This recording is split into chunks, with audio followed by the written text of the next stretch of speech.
Joining me now on the line is Geneviève Beauchemin. She is at the courthouse. Geneviève, what happened in court?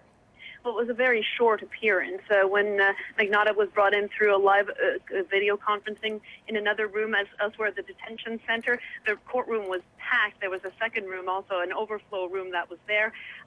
He came in, he was asked, his lawyer was asked whether how he would plead. He waived the reading of the charges, so there were 5 charges that have been laid, but we haven't gotten the paper copy of those charges. We do know that they include first-degree murder and 4 others that we'll find out a little bit more this afternoon.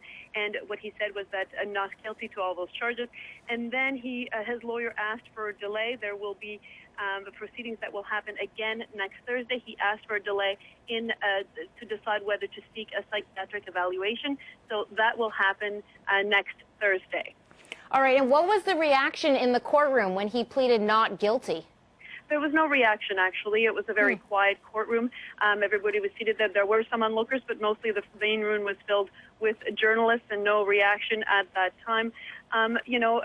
Both Crown prosecutors just talked about the case here. They were asked about the not guilty plea and what this will mean in terms of a trial and just how long it might last. And they say it's impossible to know just how long this might go through in the court system, but certainly all jury trials, they say, are long, and this, of course, is a case that is particular because of just how much attention there has been to this. So they know this, they're prepared for it, and they say that they will be looking at more of the details as days and weeks to come. Absolutely. And talk to us about those that were in the courtroom. Was it just media, or was there any sense, do you know at all at this time, and it might be too early to tell, if Lin Jun's family was in the courtroom?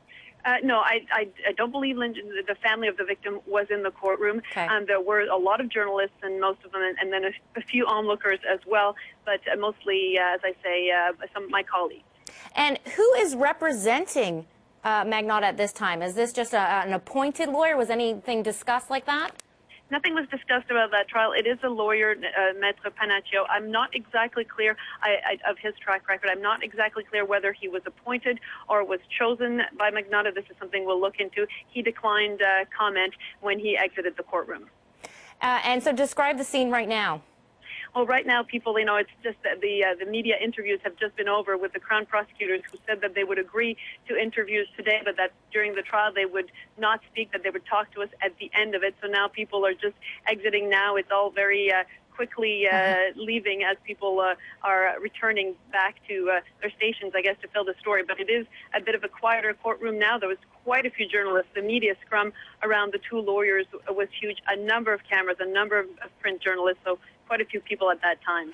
Jen, what can you tell us about charges? We had heard that there might be more charges brought forward against him. What are you hearing?